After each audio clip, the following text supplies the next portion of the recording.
Hi everyone, hope everyone's well. Good morning all. If the cameras are ready at the back, we'll kick off with the live section, then go into 10:30 tonight. If we're all ready, we'll kick off with Gary from Sky. Thanks, hello, Mikel. Hello, good morning. Happy Valentine's Day. Thank you. The same to you. Premier League's back. Do you love it? I love it, yes. But some heartbreaking news, more injury, heartbreaking news about Kai. We know it's serious, we know he's out this season, potentially build up for next season as well. Just explain how he is and how you're going to deal with the situation. Yeah, so we were having a great camp in Dubai, recharging, training, having some time off and connecting again with nature and a different environment, and then the injury happened in a very unexpected way, certainly. So it's a big blow, obviously, because of the injuries that we have. But fortunately, we've been through a lot this season. We have played without Guy Magalhães, without Saliba, without Ben White all season, Tomiyasu all season, Calafiori 2 months, Merino 2 months, Martin Odegaard 2 months, Bukayo Saka 3 months, Gabriel Jesus, all of them. So that's it. That's the challenge ahead. Love it and look forward, because we are still where we are with all the things that I mentioned, on top of playing 4 times with 10 men, blah, blah, blah. So let's see what the team is made of. You used the word in there that you love it. I was going to say to you, as a coach, does that get your juices flowing, trying to solve a problem like you decimated up top at the moment? Yeah, because, well, I don't want to look, I understand the narrative. Any team in this league lose 4 players in the front line like those ones, and I know what the answer is going to be. I don't want to even mention that, because we've been through a lot and we have sustained the level of performances and results till this point. So we are more than capable of doing it, and that's the only thing that we're going to be looking at. Is anything ruled out? Ethan up top, Raheem up top, Reno up top? You don't have to be very creative with the options that we have. I'm sure you're going to get it right. But you did say at some point quite recently that Ethan has it in him to be an out-and-out, up top number 9. Yeah, the thing is when. I think it's in there. It's more the necessity. It's that a real quality. He's been playing as an attacking midfielder and in the right wing, and I think he's been really good in that position. So that's fine. And a chance for Raheem to shine, give him a chance to play week in, week out. Yeah, and for other players as well, and for Leo probably to play in 2 or 3 different positions. So it's between all of us. We have mentioned that many times. Is adding value from different players, probably being a little bit different in when we have to be with adapting to the qualities and the strengths of our players and go for it. The spirit is certainly the same. With Bukayo, there's been a few headlines about, is he still on the schedule that was set for him, and would you be tempted to try and speed him back because of those problems you got with other injuries? Well, I don't know. When you have a long-term injury, what is faster? In a 10-day injury, 3 days is a lot, because it's 30%. In 3 months, a week probably is not that much, but it's too early. It's in a early stage of the rehab. When we get a little bit closer and he starts to do more demanding and stuff and more load, we will see where he is. But just to clarify quickly, there's no setback? No. He's fine. And just finally on injuries, Ben White back in the squad? Yeah, Ben has been training more regularly now, so we have to still manage a lot his load, but he's going to be available, yes. Just moving on, Wednesday night, I don't know whether you saw the match day programme, Everton. Yeah, a few. Liverpool. A bit of housery maybe going on there, your goal against Liverpool? It's probably because it was the last time that Everton beat Liverpool at Goodison, so yeah, good memories. I look young. You jumped high there. I was a very powerful player, as you know. It's a big jump there. Did you jump that high when Everton got that late? I better not tell you the story, what happened. No. It was a funny one. Because I lost connection in that moment. I was watching the iPad and I lost the connection. We didn't know exactly what was going on. So, yeah, good. It makes that sharp. That's the beauty of football, that uncertainty and the fact that for everybody, and it's not the first time, for everybody it's really difficult to win matches in this league. That's why always the hope and the ambition is there, because to do it consistently for 10 months is a very, very, very long league. When I saw that goal, I looked at it back, took it down beautifully, 20 yards out, the right foot, hit it with the right foot, no chance for Pepe Reina. Pepe Reina, yeah. Looks like you might have an answer to your striker problem. Yeah. get your boots? I think we'll be in big trouble, my friend. Just with that points difference now, maybe down for 24 hours to 4 at the weekend, does that lift hopes, particularly after Dubai, last season after Dubai, you had that amazing run?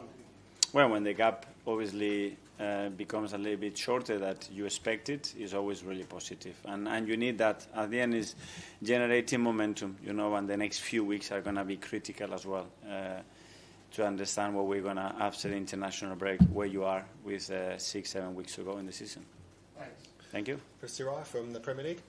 Morning. Hi. All clubs deal very differently with injuries, and you said previously it's a really good time for SAKA to take a break. Obviously, it'll be good for Kai as well. But as a manager on a daily basis, how do you focus? You know, you have to pay your attention on the next game, on winning, the players that are on the pitch. But how do you make those that are in this period where they do need to focus on themselves still feel included and focused for when they return too? Well, keeping them as much as possible close to the team and involved, you know, and they are very responsible as well, managing the spirit, the energy of that team and supporting in the best possible way to maintain the standards, to maintain the belief around the team and to be connected, because when you come back, if you've been in the process every single day, I think after it's much better to achieve again the performance level that you need.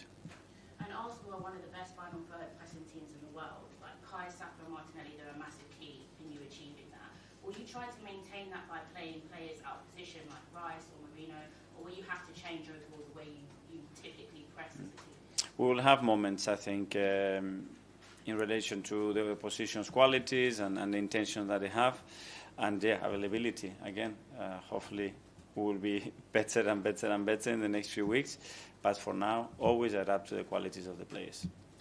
Leicester next, away. They've had a mixed season, but they've put in some capable performances. What have you made of them so far, and what sort of tactical battles do you expect? Yeah, very difficult, and at home as well against top opponent. They made life very, very difficult. I know Ruud very well, and how he sets up his teams, and you can see the spirit there, and that they are very much alive, and yeah, they are a threat.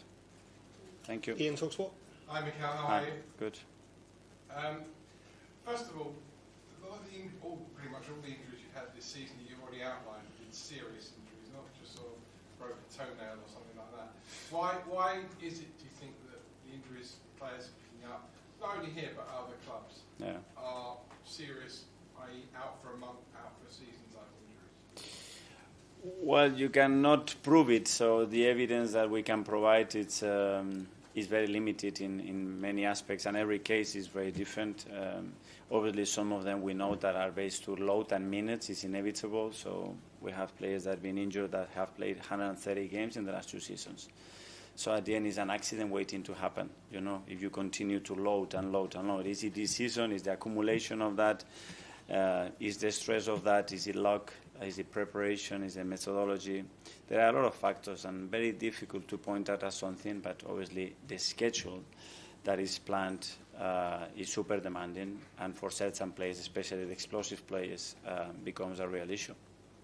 Mentally, for a player coming back from injury is difficult. What about you? What about the manager? Because when a player goes down injured, is your first thought, because you've had so much bad luck with how long players are out for, I'm going to lose this player for a long time? Yeah. Big pain in the tummy. That's the first feeling. You know, first of all, when you see a player in pain, obviously it's a really bad feeling.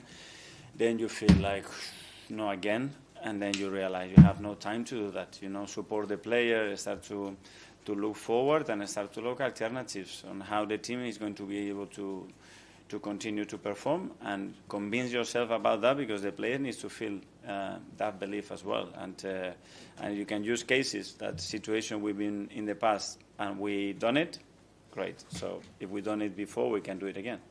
Hindsight is the greatest thing none of us have, but it is the greatest thing to be able to foresee.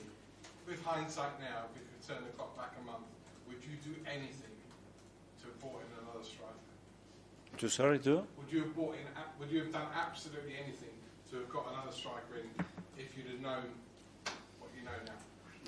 No, but we always put in that situation that we were an injury or two away of a very risky situation. But when you try your best and you think that you've done everything that you are capable of, and you have done your homework, and try that and you don't achieve it, you can have regrets, but at least you know that you've done it. And the last one, I know how competitive you are, and I know you want to win every game, every competition. But now, realistically, because of how short you are in terms of the players you have, especially attacking players, are you going to have to think, I'm going to have to limit my ambitions this season, regroup in the summer, and then go again? If I do that, I prefer to go home. No chance. Yeah. Okay, we'll go to Alex from the BBC. Hi, Mikel. Yeah. What's the spirit in the group, like you said there, when you see a player get injured, pain in the tummy? Have you have to lift up the group after another key player's got a long-term injury? Yes, there is always a moment, and it happened when we were training super well and we're in the best environment, and suddenly this happens. But you have to turn things around at the end. Unfortunately, we go through that a lot. You could see the reaction with Gabi Jesus got injured and the reaction of the whole team and how we feel about that. Tomiyasu is another one that has been really, really strong with these kind of situations. Ben, when Mikel just came in and suddenly he's on the floor and he's out for 6 or 8 weeks. Unfortunately, we had a lot. It's part of the game. It's part of our profession. We have to deal with that. Well, because of this particular injury, did you see more of an impact on the squad? Did you see any change immediately after Kai and HAVERTZ's injury? Was it like you could see on the players, oh no, not another one? The reaction is, okay, what else do we have to do? Let's do something else. What else do we have to do? That's it. That's the reaction. Art Athletic. Hi. Can I just ask how Kai did his hamstring? Would that be okay to know? Yeah, he was going to stop a shot after a set piece and stretch the leg and he felt his hamstring. And in terms of the options you have now, obviously very different profiles to Kai in terms of height and frame. Sorry for my voice. Yeah. I was just wondering, would that change the way you kind of not approach your philosophy of how the game's played, but just maybe a few different tweaks for the different profiles you have with Leo, Raheem? Yeah, we have to. There are certain things that we're going to have to adapt, and again, it brings another opportunities as well, because we're going to have in the front line players that are very unpredictable, so good in 1v1s, very creative, very sharp, and it's going to give different headaches as well to the opposition. And just on one thing you said before, on the accident waiting to happen with just the scheduling. Yeah. I was also wondering about the workload players have to do now in, I guess, modern football. Is that something you also feel kind of contributes? Because I know a few weeks ago you mentioned Kai making those runs all the way back to, I think it was zone 6, said. So with all that workload, is that something that also comes hand in hand with the schedule? Yeah, well, the intensity obviously is going to a different level, and the demands that we put in play in terms of the amount of minutes and in this competitive environment, it's higher and higher. So it's just a consequence of that. And you look at all the graphics and the injuries that had happened in the last 2 seasons, especially this season, and long-term injuries, especially muscle and tendon involvements, it's higher than ever. So there is a relationship, and even the data of the sample is small. I think it's very clear. Simon for Standard. Mikel, in terms of solutions and things you can do, obviously you are still able to bring in a free agent if you want to. Is that something you're considering? Are you still looking at the market? Well, explore every possible situation and make a decision from there. And the other one as well is obviously I know Max was out with you in Dubai. Yeah. I know the Premier League rules need to be an under 16, but there is some sort of possible scope that you could request to the Premier League that you could play him. Is that something you're considering? Yeah, well, we had Max, we have many other kids as well there. It's a big opportunity for us to see them in our environment, and it's clear on the rules on age restrictions at the moment, and very difficult to change that as well. Tom for London. Hi, Mikel. You mentioned earlier about the narrative and us all trying to work out formations and lineups. Is there an argument that sometimes that you might want to keep more of a senior player in reserve on the bench, and you might play, for instance, a younger player from the start, just so you've got that more senior option to come on later in games? Yeah, that's a good point. And sometimes it's a way of twisting your thinking and probably exposing the player in an environment that is from the beginning and is a bit easier. We'll have to cope with different contexts probably, and some of them that we haven't even imagined or can't really plan today. we are ready. And just one briefly on the market. I remember you mentioned before that bodies don't help when you bring in players, and there's not a benefit to just bringing in a body. Do you still feel in that way that just having someone of a certain ability could help in these situations? Well, certain ability that can play in our level. That's a body that then we recognize as somebody that can support and impact the team. James, ESPN. Mikel, you talk a lot about the load on players, but is there anything you can do in training? How do you have to adapt training to these games every 3 days? Can you even train properly? No, we're very limited. We train less than ever. You see our data, we train less than ever. It's normal. There's no time for training. But we talk about training only what happens in the grass. The biggest problem is that you don't train the muscle. That's the problem. So the muscle is under-trained, and then you expose the muscle and the tendon to an exposure that they cannot absorb because the tendon needs 72 hours to recover. So a lot of people talk about what we're doing outside. It's not inside, it's inside. When you have to load that muscle for 2, 3, 6, 8 weeks, you haven't trained it, the risk of injury is much bigger. One, because the muscle or the tendon is not recovered, and then it's not prepared to absorb the load and the stress that you're going to put him under again every 3 days. That's the problem. So when you say accident waiting to happen, that's what you're talking about? Yeah. You've obviously had to show a lot of resilience already this season. You mentioned all the injuries you've overcome. Does that sort of give you confidence that you can deal with this again? You've already come through so much, and you're still back there in the title race. Yeah. And look at other factors that can give you an edge that maybe they weren't there, you know. And a big one, again, is going to be our people, our supporters. If we're going to be short in certain areas, they can contribute in a way that nobody else can impact the team. And it's with that energy.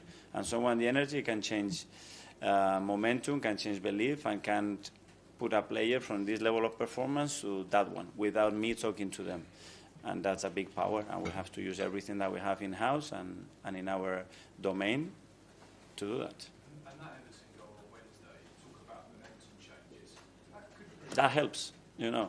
It seems that it helps when you see your team performing and what we've done in the Champions League and what we are doing in the league with all the conditions that we are in. That massive belief, you know, and the players' reaction is really one. It gives me be in the mood that I am, that they want more and they are not satisfied and they're not going to stop with that.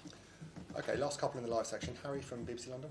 Mikel, Raheem Sterling has not played as much football as maybe some people expected him to when he arrived at the football club, but you know him inside out. How do you get him going now for a period of time where he's going to be essential? Well, he's been much more involved recently as well, and he's married and he has earned the right to do so. And obviously now in terms of the minutes and the availability we have of players, other players are going to have more exposure, and certainly Rice will be one of them. Okay, and finally a question in Spanish from Mel at the back. Yeah.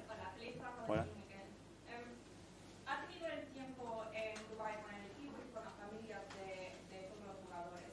¿Qué es la importancia de ese tiempo ahí para relajar la mentalidad de todos, para los jugadores y para usted? De convivir, al final ellos son la parte más importante de todo lo que hacemos, porque es la parte que nos da el soporte emocional, los que están con nosotros todos los días, y tenerlos cerca en un entorno donde no hay competición y donde todo el mundo está un poco más relajado es la mejor manera de conocernos, de entendernos y